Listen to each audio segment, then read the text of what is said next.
Bonjour, bonsoir, bien-aimés. Ça dépend à quelle heure vous allez suivre cette vidéo. Mais écoutez, notre Dieu est merveilleux, il est bon, il est redoutable, il nous donne cette opportunité. Nous pouvons que lui rendre grâce, hein, lui dire merci et les glorifier. Et alors, par cette vidéo, en fait, c'est un constat que je fais et que je voulais bien partager avec les bien-aimés. C'est vrai, je l'avais fait déjà en Lingala et j'avais promis à une soeur qui était là et aux autres aussi qui m'ont demandé, hein, vraiment que Dieu vous bénisse. Ben, écoutez, je ne vous oublie pas. Voilà, je l'ai fait en français cette vidéo. Merci Seigneur, parce que le Seigneur, il y a certaines choses aussi des fois qu'il ajoute. Vraiment, le Saint-Esprit nous guide toujours. Nous allons rendre grâce à Dieu. Merci Seigneur pour cette opportunité. Nous voici devant toi. Nous venons nous recommander à toi, tendre Père. Tu es notre Dieu, tu es notre roi et tu es tout pour nous, éternel Dieu d'amour. Laisse que ces moments t'honorent, toi le véritable Dieu, que ce moment t'honore, toi l'incomparable et l'inchangeable. Merci de régner à maître et merci de parler dans un cœur, dans le nom puissant de Jésus-Christ, que nous t'avons ainsi prié. Amen. Amen, amen. Alors, aujourd'hui, nous allons parler de ces sujets qu'on n'aborde pas souvent, en fait, la mort. Et dans la mort, nous voulons voir les lieux du deuil, là où il y a le deuil. Et c'est un lieu, les lieux du deuil, j'ai intitulé les lieux du deuil, un lieu d'enseignement et de prise de conscience. Comment toi, quand tu vas dans un lieu de deuil, là où quelqu'un est mort, quelle est l'attitude de ton cœur? Comment comment au fait tu vas à cet endroit-là? Comment tu y vas? Tu y vas parce que tout le monde y va, ou quand tu arrives sur place, il y a des choses auxquelles il t'arrive de réfléchir. J'espère vraiment que pour chacun de nous, c'est ce qui arrive. Nous réfléchissons. Et quand je regarde un peu, ou nous regardons, hein, vous aussi, nous regardons en fait ce qui se passe aujourd'hui. Vous êtes allé à un deuil, vous êtes allé à un endroit où quelqu'un est mort, à l'enterrement ou même au lieu où le deuil est organisé. Vous avez pu observer peut-être comme moi, vous avez constaté certaines choses, au fait les choses qui ne se passaient pas avant, mais qui se passent aujourd'hui. Les lieux du deuil, c'est devenu un lieu de rencontre. Les lieux du deuil, c'est devenu un lieu de commerce. Les lieux du deuil, c'est devenu un lieu de se concurrencer, la concurrence, ou de se montrer, de montrer ses habits, de montrer comment on a une belle démarche, de montrer comment on est bien maquillé. Aujourd'hui, vous allez à un lieu du deuil. Vous vous posez la question, c'est le deuil? Oui, parce que vous voyez les gens pleurer, les gens qui ont perdu un membre de la famille. Mais sinon, vous dites, mais non, où est-ce que nous sommes là? Dans une fête, un mariage? Parce que voilà comment, c'est vrai, il faut s'habiller, il ne faut pas aller sale, il ne faut pas, parce que il y a les deuils. Mais ce qui se passe aujourd'hui, n'est-ce pas une exagération un peu? N'est-ce pas une exagération? Nous allons lire. Nous allons voir dans la Bible ce que la Bible nous dit. Alors, dans Ecclésiaste 7, de 1 à 2, la Bible nous dit: une bonne réputation vaut mieux que le bon parfum, et le jour de la mort que le jour de la naissance. Mieux vaut aller dans une maison de deuil que d'aller dans une maison de festin, car c'est là la fin de tout homme. Et celui qui vit prend la chose à cœur. Alléluia. Mieux vaut aller dans une maison de deuil que dans une maison de festin, car c'est là la fin de tout homme, et celui qui vit prend la chose à cœur. Voilà cette partie, cette dernière partie. Celui qui vit prend la chose à cœur. Comment est-ce que celui qui vit va prendre la chose à cœur? Sinon qu'en réfléchissant, dire, écoutez, cette personne qu'on voit ici à la morgue, cette personne qu'on voit ici couchée, cette personne-là a marché, cette personne-là a parlé, cette personne-là a réagi. Quand on lui a fait quelque chose. Cette personne-là s'est imposée quelque part. Cette personne-là était une personne comme moi. Cette personne-là avait peut-être beaucoup de bien ou pas, mais cette personne-là, c'est quelqu'un qui a vécu sur cette terre. Mais aujourd'hui, regarde, tel qu'il est là, le corps qui est là, les gens peuvent les bouger, les gens peuvent les prendre, même les jeter par terre. Les gens peuvent faire tout ce qu'ils peuvent faire.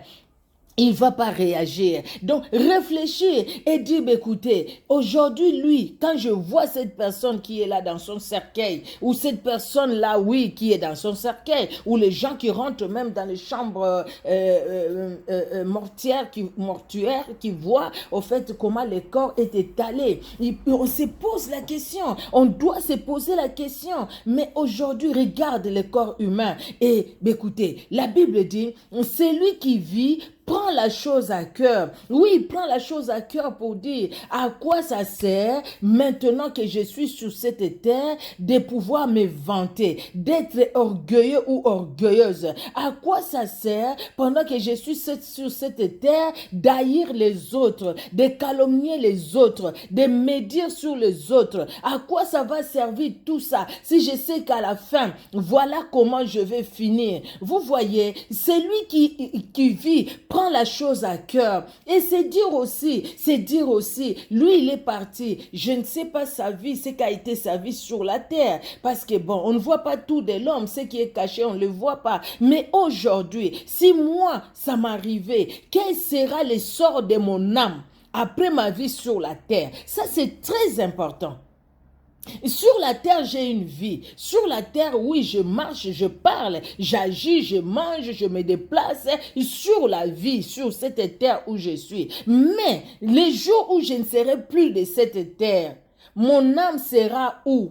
Et qu'est-ce que je laisserai derrière moi? Quel témoignage je vais laisser derrière moi? Quel impact je vais laisser derrière moi? J'ai impacté la vie de quelqu'un, et si j'ai impacté la vie de quelqu'un, positivement ou négativement, est-ce que ma façon d'agir, est-ce que ma façon de me comporter, ma façon de parler, je fais du bien aux autres, ou au contraire, quand j'ouvre la bouche, ma parole c'est comme une épée qui coupe les autres, une épée comment dire, une épée qui blesse les autres. Celui qui vit prend la chose à cœur. C'est dire, écoutez, ce n'est pas pour rien que Dieu a permis que je vienne dans ces lieux. Vous savez, aujourd'hui, quand nous sommes sur Facebook, sur YouTube, les réseaux sociaux en général, je ne connais pas les autres parce que je ne suis pas dedans. Quand vous allez quelque part, surtout sur Facebook, dès que vous ouvrez, tel, on était avec elle, vraiment, tel, on était avec lui, telle personne, aujourd'hui. Et puis, nous présentons les condoléances, parce que tout simplement, ça nous attriste aussi, parce que notre frère, notre soeur, peut-être une amie sur Facebook ou un ami, au fait, des amis virtuels qu'on a sur Facebook, des fois on les connaît, des fois on ne connaît pas, mais on présente les condoléances. Dans nos quartiers, là où nous avons grandi, et puis on peut poser la question à tel, non, tel est décédé, tel est décédé. Et puis on se dit, écoutez, c'est la vie sur la terre. C'est la vie sur la terre. Si je continue à vivre, merci Seigneur, parce que Dieu a permis que je continue à vivre. Mais est-ce que Dieu a permis que je continue à vivre pour que je vive pour le plaisir de vivre, ou que Dieu a permis que je continue à vivre pour que je cherche les intérêts de Dieu par ma vie sur la terre, pour que je cherche la gloire de Dieu par ma vie sur la terre? Vous savez, je l'ai dit quand je fais même cette émission à Lingala, il y a certaines choses qui se passent aujourd'hui autour de la mort. Autour de la mort, c'est des choses, je me dis, écoutez, je ne sais pas, comment est-ce que le cœur de l'homme, même devant la mort, au lieu que le cœur de l'homme réfléchisse comme la Bible le dit, celui qui vit prend la chose à cœur, mais le cœur de l'homme, même devant la mort, le cœur de l'homme s'endurcit toujours. Le cœur de l'homme s'endurcit au fait, même à la parole de Dieu, s'endurcit par rapport à cette situation-là. On ne prend pas la chose à cœur. Aujourd'hui, si vous avez un problème dans la famille, vous avez perdu un membre de la famille, vous devenez les cibles de faux pasteurs, de faux prophètes. Vous devenez les cibles parce que de faux messages.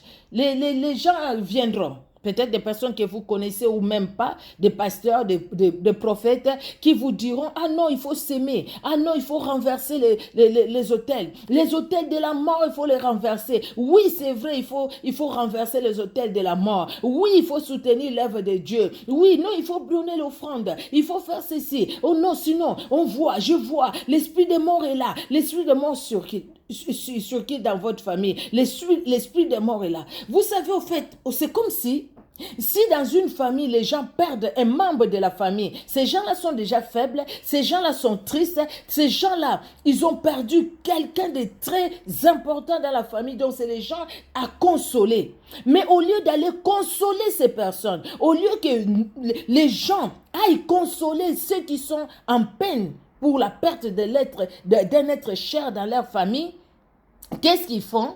Ils vont aller là-bas pour les enfoncer davantage. Il y a l'esprit des morts qui circule. L'esprit des morts, je vois, il faut s'aimer, il faut faire ceci. Ah non, vous savez s'il y avait cette mort, c'est parce qu'il y a cet arbre-là, c'est parce que les sorciers viennent par là, c'est parce que... Donc en fait, ils viennent encore s'aimer la peur dans les cœurs des personnes qui sont déjà tristes, en train de pleurer, ils viennent s'aimer la peur. Ils vous disent, si telle personne est décédée, c'est à cause de ça. Donc, il faut nécessairement que vous veniez à l'église où je prie. Venez là-bas. Moi, je vais prier. Je vais faire. Et nous allons prier. Venez avec l'offrande. Venez avec. Déjà, vous savez, les personnes qui ont perdu un membre de la famille, c'est les gens qui font beaucoup de dépenses. Ils font beaucoup de dépenses, surtout, moi je parle de chez moi. Quand je parle de chez moi, je parle du Congo. Enterrer quelqu'un au Congo là-bas, c'est devenu pas possible. Heureusement, maintenant, avec la situation actuelle, bon, on ne loue plus les salles comme c'était avant. Mais s'il fallait louer la salle, il ne fallait pas louer n'importe quelle salle quand même. Vous voyez?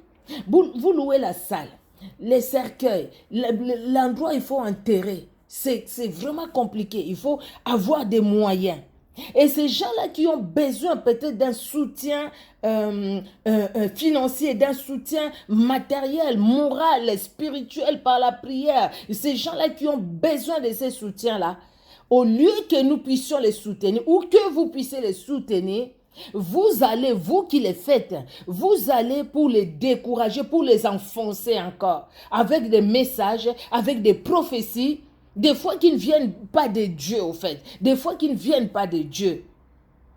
Vous savez, je vous dis quelque chose parce que ce que je vous dis là, c'est des choses que j'ai vécues et j'ai beaucoup réfléchi sur ça, au fait. Je me suis dit, Seigneur, mais où allons-nous? Où va le monde? Où va le monde? Moi, j'ai perdu mon père. Je suis allée en 2016. Je suis allée pour l'enterrement de mon père. J'ai vu des hommes de Dieu qui sont passés, hein, que je connaissais ou pas même, hein, que je ne connaissais pas. Merci Seigneur, c'est une bonne chose, les hommes de Dieu qui passent, qui prêchent. C'est vraiment bien, c'est très bien, une très bonne chose. Mais dans tout ça, après l'enterrement, c'est là où les prophéties commencent. Les prophéties commencent. Ah, vous savez, vous devez faire. Ah, vous savez, vous devez faire. Mais mes soeurs, elles ont souffert. Elles ont souffert. Les messages, chaque fois. À un moment, je me suis levée, j'ai dit, bah, écoutez, j'ai commencé à appeler ces gens-là pour dire, bah, écoutez, donne-moi les numéros de téléphone. Je disais à ma soeur, donne-moi les numéros de téléphone. Donne-moi les numéros de téléphone parce que je vais appeler telle personne. J'appelle, j'ai dit, mon frère, mais c'est quoi ces messages-là que vous donnez à mes soeurs? Mais quelle peur vous mettez, vous sémez dans leur cœur? Mais pourquoi ça? Et puis maintenant, vous allez voir, ils commencent à couper les arbres, couper cet arbre-là. Et puis à la fin, ils viendront dire, ah non, le Saint-Esprit nous a mis à cœur et nous voulons faire l'église ici. Nous allons commencer l'église dans votre parcelle. Et puis après, quand vous dites que non, ici on ne veut pas qu'on fasse l'église, après vous allez voir leur vraie face. Ils commencent maintenant à prononcer des paroles de malédiction. Je me dis, Seigneur, c'est quoi cette histoire? Ils vous disent de s'aimer parce qu'il faut éviter la mort, il faut s'aimer, il faut renverser les autels et tout. Oui, vous s'aimez, vous renversez les autels. Mais après quelque temps, un mois même, un autre membre de la famille meurt. Ah non, c'est parce que vous n'avez pas sémé correctement. Il faut encore mieux s'aimer. Et puis après, vous avez encore un cas de décès. Moi, j'ai dit, c'est vraiment un conseil. c'est ce que j'avais dit aussi à mes sœurs, ne donnez plus. Quand ils viennent vous dire, à cause de ce que vous avez perdu quelqu'un dans la famille, il faut s'aimer, n'allez plus s'aimer, n'allez plus s'aimer. Attendez si le Seigneur vous dit dans votre cœur, vous devez faire ci pour l'œuvre de Dieu. Oui, il faut soutenir l'œuvre de Dieu. Mais ne donnez pas pour dire, écoutez, je ne donne pas si j'ai perdu quelqu'un par peur que je perde une autre personne. La vie de tout un chacun de nous est entre les mains de Dieu. C'est Dieu qui a la vie de tout un chacun de nous. Ce n'est pas un homme.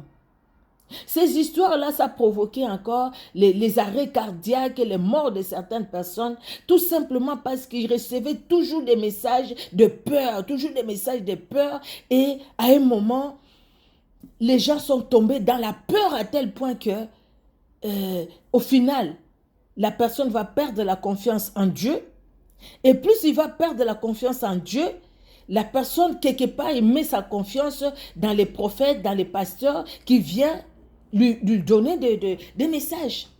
Qui viennent lui donner des messages. Ces pasteurs, ces prophètes qui est venu avec les messages, maintenant la personne se confie plus à ces personnes-là au lieu de se confier au Saint-Esprit. La mort. Nous avions vu ce qui s'est passé. Moi, je parle de mon pays. Les autres, je ne sais pas comment ça se passe. Dans mon pays, dernièrement, il y a eu des comédiens qui sont morts. Mais avant même l'enterrement, les gens se disputent déjà. La famille voit déjà l'argent parce que c'est des gens qui sont connus. Et puis, il y a la femme de l'ex-président qui donne toujours de l'argent, surtout aux comédiens, qui va leur donner des enveloppes. Les gens voient maintenant les enveloppes. Et je pense que même les familles commencent à en profiter dans la sorcellerie parce qu'ils savent que si tel meurt, nous allons avoir un fonds de commerce. Je trouve ça vraiment pas bien. Je trouve ça pas bien. Et quand quelqu'un meurt, avant même qu'on enterre cette personne-là, les gens commencent à des disputes. Les gens commencent à se quereller à cause des habits, à cause de l'argent. Ils font déjà les programmes après l'enterrement. Ce qui va se passer. Oh, que j'étais choquée. Quelqu'un qui pose la question, vous avez enterré votre maman, combien vous êtes resté avec combien? Donnez-moi cet argent-là. Vous êtes resté avec combien? Donnez-moi l'argent. Mais entre-temps, cette personne n'a rien donné quand vous êtes allé enterrer votre maman. Rien donné. Quelque chose qui m'a encore choquée. J'ai dit, est-ce que cette parole, celui qui vit prend la chose à cœur? Est-ce que celui qui vit prend vraiment la chose à cœur? Je ne sais pas si vous avez vu ça. Moi, c'était la première fois. Je n'avais même pas entendu cette histoire-là. Vous envoyez l'argent pour l'enterrement de votre maman. L'argent arrive. Votre soeur va prendre l'argent et le pasteur appelle votre frère, votre soeur, pour lui dire, écoutez, telle, votre soeur là-bas a envoyé l'argent. Oui, elle a envoyé. Viens avec cet argent-là, nous allons prier. Avant d'aller acheter les cercueils, tout ça, nous allons prier. Écoutez, elle fait confiance à l'homme de Dieu. Elle donne l'argent. Il prie, il met ça devant la chair, il prie. À la fin, le pasteur prend cet argent, il enlève la dîme. Et puis il donne ce qui reste. Vous allez enterrer votre maman. Non, c'est pas possible. Est-ce que, je me suis dit, est-ce que celui qui vit prend la chose à cœur? C'est poser la question, pasteur. Tu te poses un peu la question, tu dis, ce que je suis en train de faire à ces personnes qui sont en douleur, en peine, à cause de la mort de leur maman. Déjà, l'enterrement, ça coûte trop cher. Maintenant, parce que l'argent est venu de l'Europe, donc il faudrait que toi, tu prennes la dîme sur cet argent-là. Je ne sais pas comment vous le trouvez, hein. Je ne sais pas. Comment vous trouvez cette histoire? Vous pouvez mettre les commentaires en bas. Chacun, peut-être que vous l'avez déjà vécu aussi. Moi, c'était la première fois, je ne connaissais pas cette histoire-là, de prendre la dîme sur l'argent qu'on a envoyé pour enterrer quelqu'un. Et pour le faire, on réfléchit un peu à ce que c'est que les personnes qui perdent quelqu'un sont dans la peine. Et même cette personne-là qui est décédée, ce corps-là doit être enterré dignement quand même. Est-ce que tu réfléchis pour dire, écoutez, est-ce qu'ils ont assez déjà pour l'enterrement, pour organiser tout, pour les gens qui viennent de loin? Les gens de la famille qui viennent de loin, comme chez nous en province et tout ça, qui viennent partout, je pense, c'est pareil. Les gens qui viennent de la province, et les gens qui viennent de la province, quand ils arrivent à Kinshasa, par exemple, ils viennent pas ils viennent pas avec leur ticket aller-retour, hein. Ils viennent juste avec les tickets aller. Les retours, c'est vous qui avez perdu un membre de la famille, vous avez perdu votre père, votre mère et tout ça, un membre de la famille très cher. C'est vous qui devez payer les billets des gens qui sont venus pour pleurer avec vous. Vous payez leurs billets pour qu'ils retournent chez eux. Tout ça, il faut quand même réfléchir.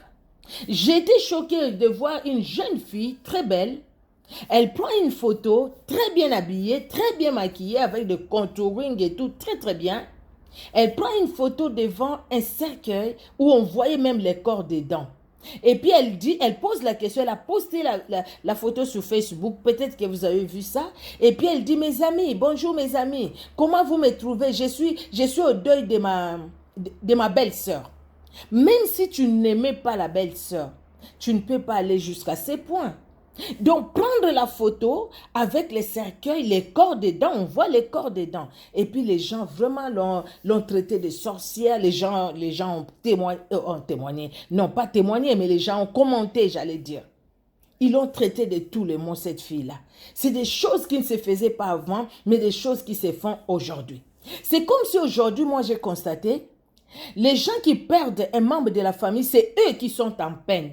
C'est eux qui pleurent, leurs frères, leurs sœurs, le membre de la famille qui est décédé. Mais les autres qui viennent, ce n'est pas vraiment pour compatir, ce n'est pas pour compatir. Mais aujourd'hui, nous voyons dans un lieu de deuil, quelqu'un avec son gros sac, avec ses pagnes dedans. Il est en train de les vendre dans un lieu de deuil. Quelqu'un qui vient avec les bijoux fantaisie et qui les vend pendant que les autres sont à deuil. Les gens qui sont là à regarder, tel regarde comment elle est habillée, tel vraiment, c'est pas possible, même si c'est les deuils, c'est pas comme ça qu'on s'habille. Et tu as vu, regarde comment il marche. Et tu as vu, regarde sa maison. Et je vis son appartement. Et je vis sa maison. Ah, là c'est bien, mais là c'était pas bien. Là. Donc ils viennent maintenant pour la calomnie au lieu de venir pour consoler, pour compatir avec les personnes qui sont mortes. Ce sont des choses que nous devons changer. Changeons notre façon de voir les choses. C'est un mauvais comportement. Un mauvais comportement, une mauvaise façon de voir les choses. Même ici en Europe, les gens viennent parce que tu as un problème de deuil. Quand tu viens, ils regardent partout, par-ci, par-là, par-ci, par-là. Quand ils sortent, il y a des gens qui parlent. Mais tu es venu pour compatir ou tu es venu pour regarder le tableau qui est là-bas? Tu es venu pour regarder la photo qui est là-bas? Tu es venu pour regarder l'horloge qui est là-bas? Tu es venu pour regarder les sortes de chaises que la personne a ou des fauteuils que la personne a? Ou la forme de sa table et tout ça, comment elle a arrangé sa maison ou son appartement? C'est triste vraiment, c'est triste. Et pourtant le lieu du deuil, c'est un lieu d'enseignement. Le lieu du deuil, c'est un lieu de la prise de conscience. C'est dire, écoutez, là, aujourd'hui, lui, il est parti, elle est partie. Demain, après-demain, peut-être ça sera moi. Peut-être ça sera une autre personne à gauche, à droite. Mais ma vie sur la terre, comment je la mène maintenant? Et plus tard, quelle sera ma vie devant Dieu? Mon âme, mon esprit va aller où?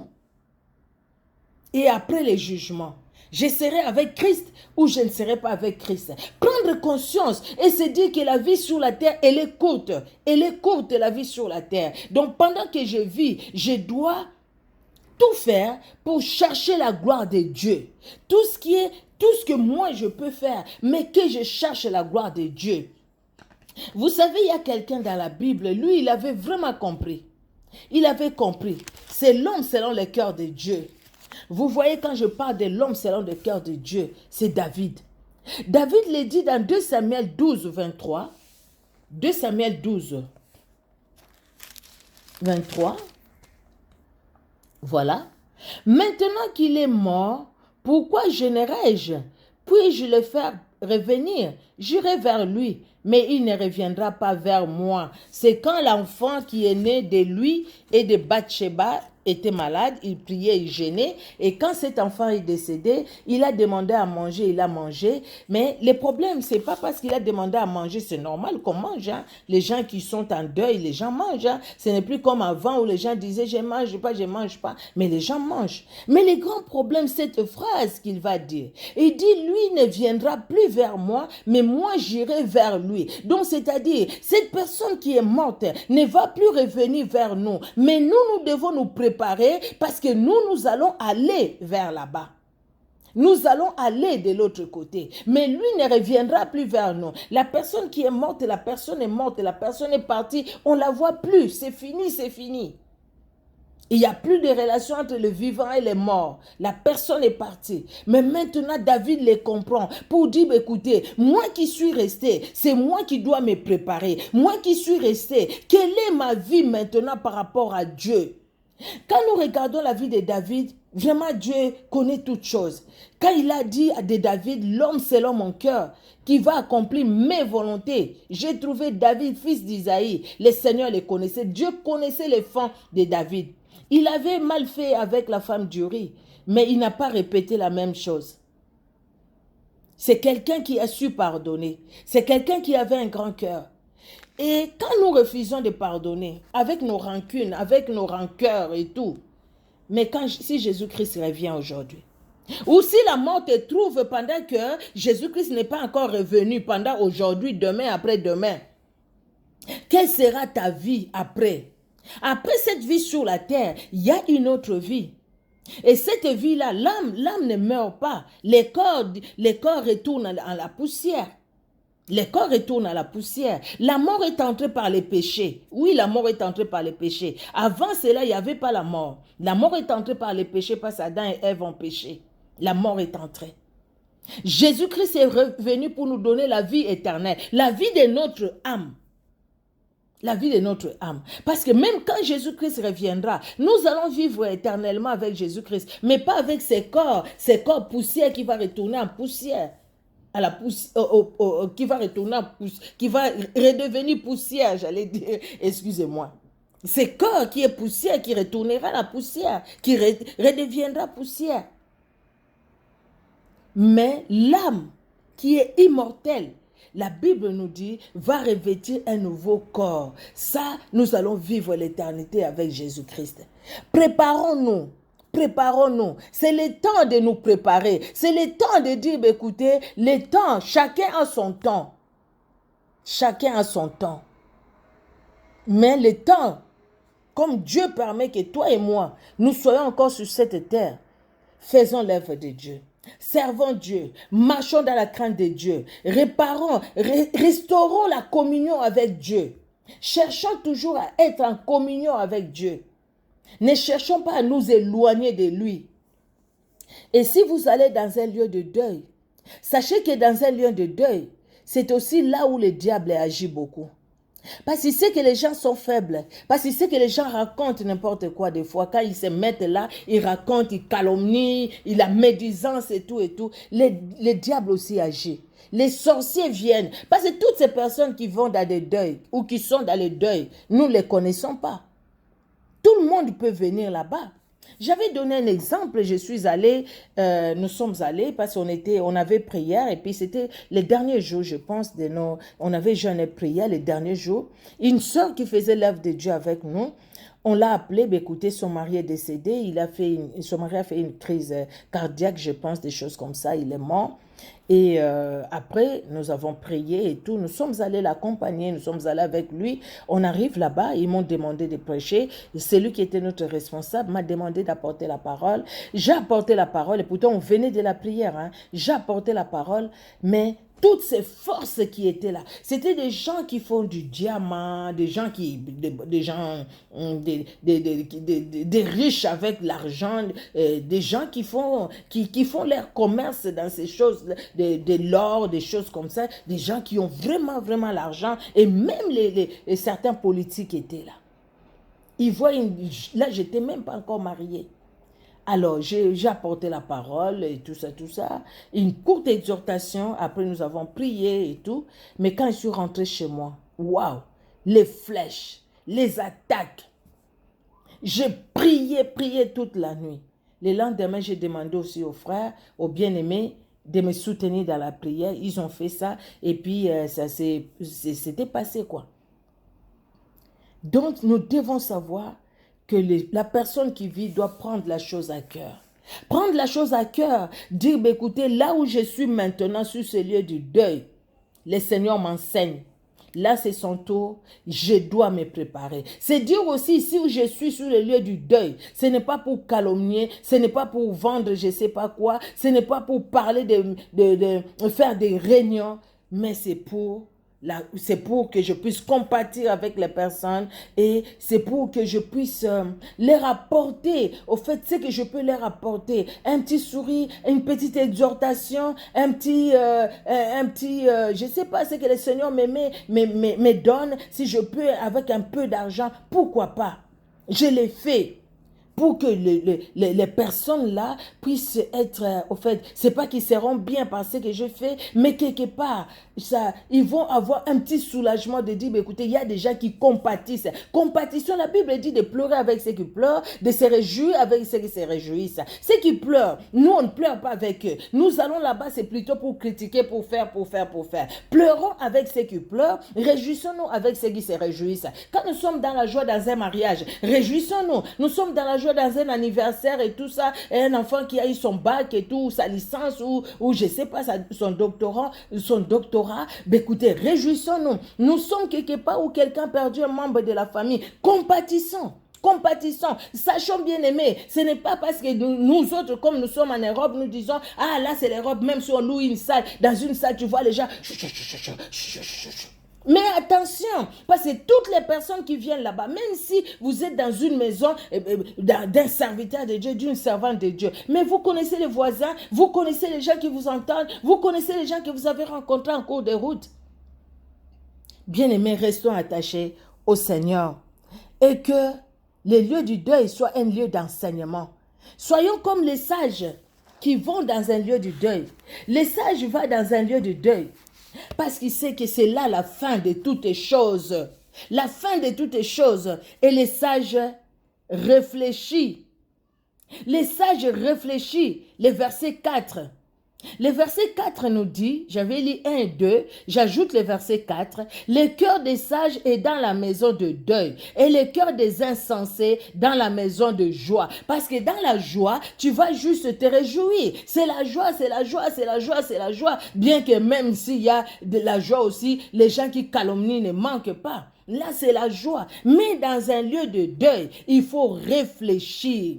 Il faut réfléchir. Dieu nous donne peut-être, Dieu permet peut-être que nous soyons dans un lieu de deuil en ces moments, réfléchissons. Que ces lieux-là où nous sommes puissent nous enseigner par rapport à la vie future que nous allons vivre, l'éternité que nous allons vivre avec Jésus-Christ, que nous devons préparer maintenant. Pas demain, maintenant. La personne qui meurt, il n'y a pas une seconde chance pour qu'il puisse réparer, arranger sa vie avec Jésus-Christ. C'est maintenant qu'on vit. C'est pourquoi il faut réfléchir. Et le cœur du sage est dans la maison. Le cœur des sages, d'ailleurs, c'est dit, le cœur des sages ou de sages est dans la maison de deuil. Et le cœur des insensés dans la maison de joie. Que ton cœur soit un cœur des sages. Que mon cœur soit un cœur des sages.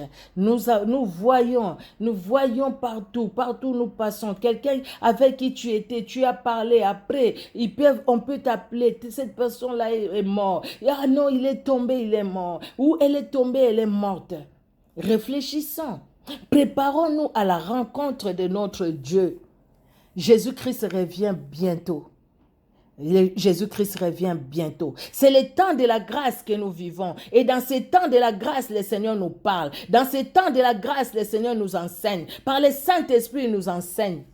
Même dans le lieu du deuil, le Seigneur nous enseigne beaucoup préparons-nous à la rencontre de notre Dieu. Que le lieu du deuil soit un lieu d'enseignement et un lieu de prise de conscience par rapport à notre vie spirituelle et par rapport à notre vie physique aussi. Ne nous attirons pas des problèmes. N'allons pas chercher des envoûtements tout simplement parce qu'on est allé dans un lieu de deuil. On a ouvert la porte pour le fait qu'on a beaucoup parlé. Pour le fait qu'on est tombé dans les pièges de la calomnie. Que Dieu bénisse tout un chacun dans son amour. Soyez richement bénis, bien-aimés. Soyez richement bénis. Et que Jésus-Christ garde tout un chacun. Merci Seigneur pour ce temps. Merci mon Dieu parce que tu nous parles. Merci de bénir un cœur. Merci Seigneur Dieu de gloire. De restaurer une vie, Seigneur. Une vie qui était, Seigneur Dieu de gloire, dans la perdition. À cause peut-être le fait qu'ils ont perdu un membre de la famille. À cause, Seigneur Dieu de gloire, peut-être qu'il est tombé dans un mauvais groupe où les gens calomniaient pendant qu'ils étaient dans un deuil. Et depuis, il ne dort pas bien. Depuis, il fait des mauvais rêves. Depuis, Seigneur Dieu de gloire, il sent des envoûtements. Jésus-Christ, tu es le libérateur. Libère, Seigneur, ces corps. Libère cette âme éternelle. Dieu de gloire, tu es Dieu, tu es Seigneur éternel. Que rien, Seigneur, ne puisse écourter nos vies sur la terre, parce que tu es celui qui nous donne ta vie. Et tu veux que nous puissions, Seigneur, marcher, non pas selon nous, mais selon toi.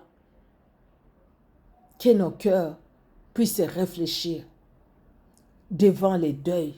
Devant, Seigneur Dieu de gloire, la mort, que nous puissions réfléchir, parce que, Seigneur, tu nous parles. Même devant la mort, tu nous enseignes. Même devant la mort, tu nous parles, tu nous éduques, afin que nous puissions nous préparer, Seigneur, à ta rencontre. Merci, Père, dans le nom puissant de Jésus-Christ, que nous t'avons ainsi prié. Amen. Amen, amen, amen. Que Dieu, dans son amour, vous bénisse. Soyez richement bénis, richement bénis. On se dit à la prochaine. Vous n'êtes pas encore abonné sur notre chaîne. Abonnez-vous. Micheline Kuchenza Télévision. Le Seigneur ne manquera pas de vous faire du bien. Vous voulez devenir membre de cette chaîne. Rejoignez-nous. Vous allez juste voir, c'est écrit, là où c'est écrit abonner, à côté c'est écrit rejoindre. Vous pouvez rejoindre la chaîne, vous devenez membre de cette chaîne. Pourquoi pas, le Seigneur vous bénira. Amen, amen. Soyez richement bénis, richement bénis, richement bénis dans le nom puissant de Jésus-Christ. Amen. Au revoir.